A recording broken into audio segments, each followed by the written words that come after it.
Being good with money is about more than just making ends meet. Don't worry if you are not a math whiz, because it doesn't require great math skills. Life is much easier when you have good financial skills. How you spend your money impacts your credit score and the amount of debt you end up carrying. If you are struggling with money management issues despite making more than enough money, then here are some tips to improve your financial habits. In this video, we will be talking about the 10 simple ways with which you will be able to manage your money better. Welcome to the Ardent Blogger, a channel for all the curiosity lovers who want to know something different every day. Today, we are back with an amazing video. If you have not subscribed to the channel, you are missing out a lot. Number 1. Many people don't budget because they don't want to go through what they think will be a boring process of listing out expenses, adding up numbers, and making sure everything lines up. If you are bad with money, you don't have room for excuses with budgeting. If all it takes to get your spending on track is a few hours working a budget every month, why wouldn't you do it? Instead of focusing on the process, focus on the value that budgeting will bring to your life. Number 2. Your budget is useless if you make it, then let it collect dust in a folder tucked away in a corner. Refer to it often throughout the month to help guide your spending decisions. Update it as you pay bills and spend on other monthly expenses. At any given time during the month, you should have an idea of how much money you are able to spend, considering any expenses you have left to pay. Number 3. A critical part of your budget is the net income, or the amount of money left after you have deducted your expenses from your income. If you have any money left over, you can use it for fun and entertainment, but only up to a certain amount. You cannot go crazy with this money, especially if it's not a lot and it has to last the entire month.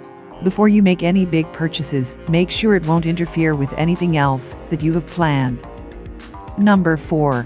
Small purchases here and there add up quickly, and before you know it, you will overspend your budget.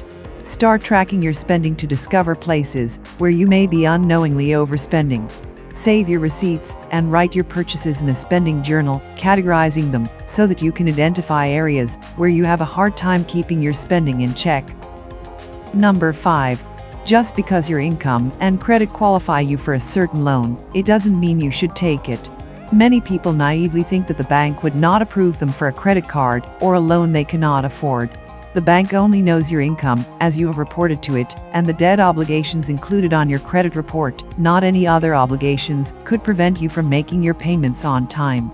It is up to you to decide whether a monthly payment is affordable based on your income and other monthly obligations. Number 6. You can make the most of your money when you go shopping, ensuring that you are paying the lowest prices for products and services. Look for discounts, coupons, and cheaper alternatives whenever you can. You got to make sure to pay the best price for specific commodities. Number 7. The ability to delay gratification will go a long way in helping you be better with money. When you put off large purchases, rather than sacrificing more important essentials or putting the purchase on a credit card, you give yourself time to evaluate whether the purchase is necessary and even more time to compare prices. By saving up rather than using credit, you avoid paying interest on the purchase. Number 8. Credit cards are the worst enemy of a bad spender. When you run out of cash, you simply turn to your credit cards without considering whether you can afford to pay the balance. You should resist the urge to use your credit cards for purchases which you can't afford, especially on items you don't really need. Number 9. Depositing your money into a savings account every month can help you build healthy financial habits. You can even set it up so the money is automatically transferred from your checking account to your savings account. That way, you don't have to remember to make the transfer. Number 10. In the beginning, you may not be used to planning ahead and putting off purchases until you can afford them. The more you make these habits a part of your daily life, the easier it will get to manage your money, and the better off your finances will be. All it takes a bit of practice, and eventually, it will become a part of your life. We are glad you have made till the end. We have handpicked the videos which we recommend you watch next. Feel free to talk to us on our social media channels or on our website theardentblogger.com about any recommendations or suggestions.